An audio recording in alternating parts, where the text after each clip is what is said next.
Assalamualaikum warahmatullahi wabarakatuh. Saya Muhammad Hafiz Syami dan saya akan menerangkan tentang murder killing atau juga dikenali sebagai euthanasia. Apa itu murder killing? Murder killing bermaksud pembunuhan rahmat yang merupakan satu tindakan atau perbuatan untuk membunuh pesakit yang menderita akibat dari penyakit yang dihidapinya. Apabila penyakit yang dihidapinya tidak dapat disembuhkan atau dilumpuhkan secara fizikal untuk menamatkan penderitaan yang dialami oleh pesakit akibat dari penyakit yang dihidapinya. Terdapat 5 jenis murder killing ataupun euthanasia. Yang pertama adalah euthanasia pasif. Yang kedua, euthanasia aktif. Yang ketiga, voluntary euthanasia. Yang keempat, non-voluntary euthanasia. Dan yang kelima, involuntary euthanasia.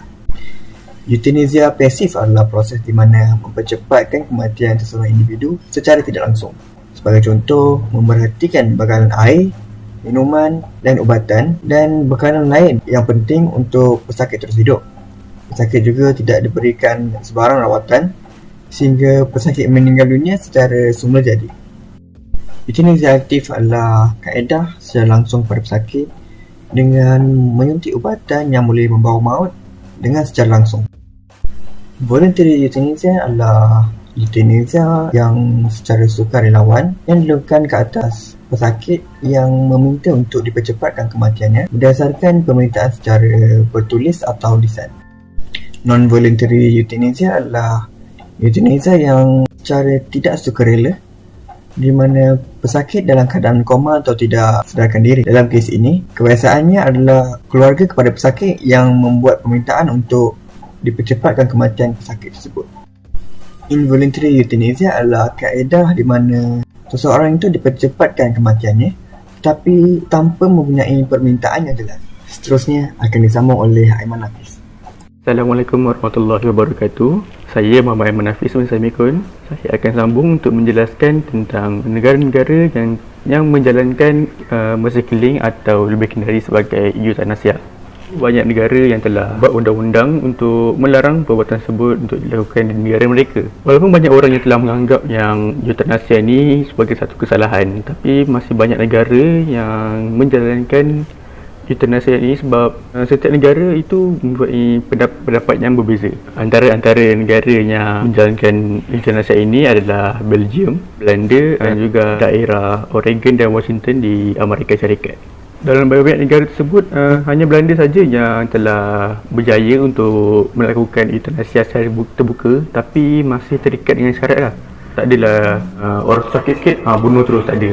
Ini Pak Karim, bila Belanda dah stand jalankan euthanasia ni, banyak juga negara-negara lain yang cuba ikut langkah Belanda untuk menjalankan euthanasia itu.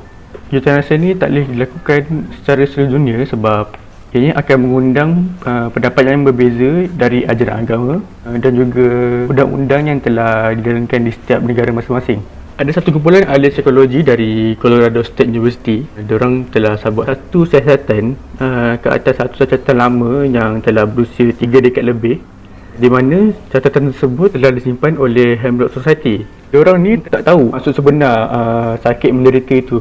Benda tu dibuktikan apabila dalam catatan tersebut diorang ada cakap 85% daripada keseluruhan kes tidak ada kepastian mereka itu dibunuh atas sebab kerelaan mereka sendiri atau tidak. Itu cerita di Amerika Syarikat.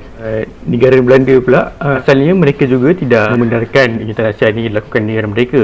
Tapi pada tahun 1973, ada satu kes yang bernama Postma case. Postma ni ada satu isteri nama dia Truss. Dan mereka juga ada seorang ibu telah menghidap satu pendarahan otak yang sangat kritikal. Truss ni pula seorang doktor. Jadi terus ni dia ambil keputusan untuk suntik 200mg morfin dalam tubuh ibu mereka. Orang yang ambil sikit pun dah barai organ diorang. Ini apa lagi 200mg. Mereka terpaksa buat benda tu sebab ibu mereka dah berkali-kali menyuruh mereka untuk membunuh dia sendiri sebab tahan dah dengan penyakit yang dia hadapi tu. Pada tahun 2002, negara Belanda telah menggubal semula perundangan mereka untuk melakukan euthanasia tapi terikat dengan syarat. Kalau kat Malaysia pula, Malaysia sendiri telah mengharamkan perbuatan tersebut. So seterusnya akan disambung oleh Afrizal. Okey, saya akan menerangkan serba sedikit tentang isu mersikiling ini dari sudut maqasid syariah dengan kawaid fiqhiyah. Maqasid syariah ialah makna dan hikmah yang telah ditetapkan oleh syariat Islam dengan bertujuan untuk mendatangkan kebaikan dan menolak keburukan. Tujuan syariat ini terbahagi kepada 5, iaitu untuk memelihara agama, nyawa, akal, keturunan dan harta. Dari sudut maqasid syariah, saya akan menerangkan 2 perkara, iaitu yang pertama ialah dari sudut pemeliharaan terhadap agama.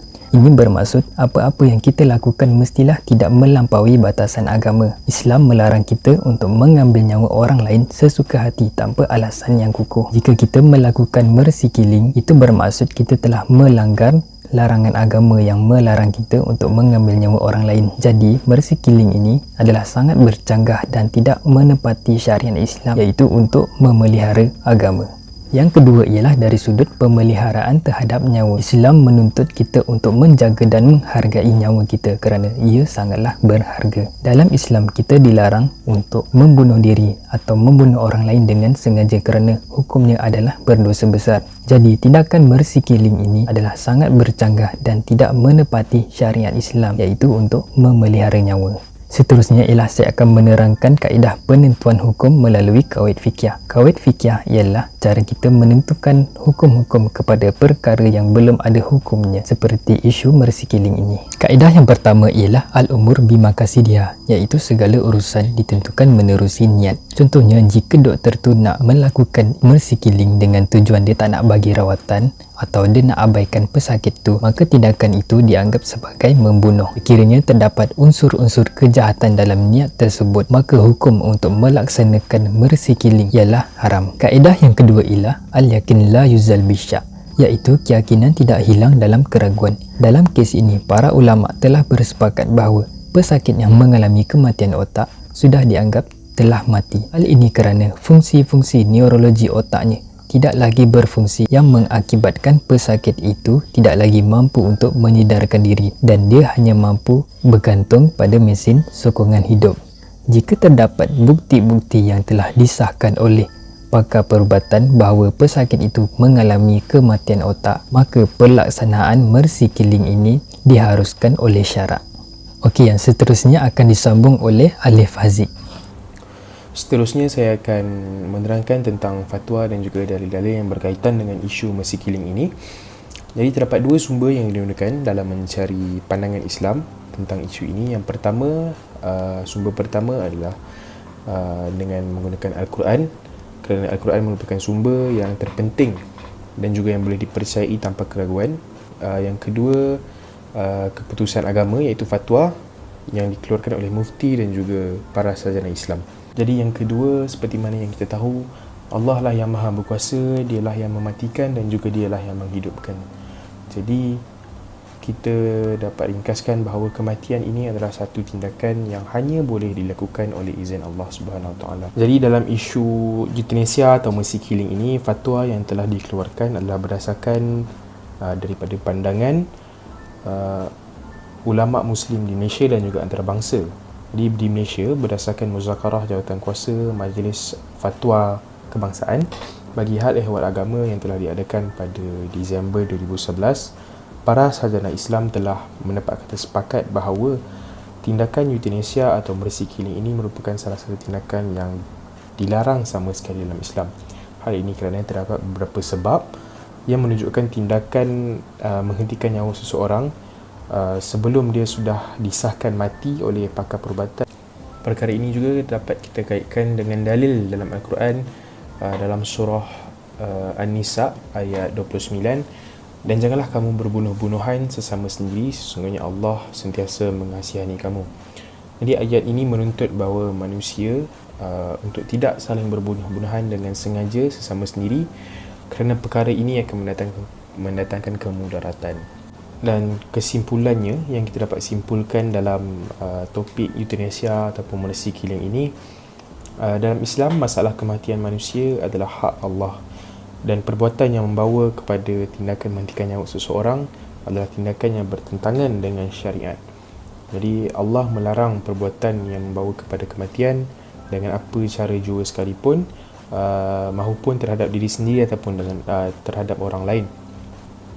Jadi secara umumnya kita sebagai umat Islam dan kita sebagai manusia, kita haruslah bijak mentafsir dan juga menganalisis sesuatu perkara sebelum menerapkan, dan juga kita harus mengamalkan etika yang betul. Sekian sahaja daripada kami. Assalamualaikum.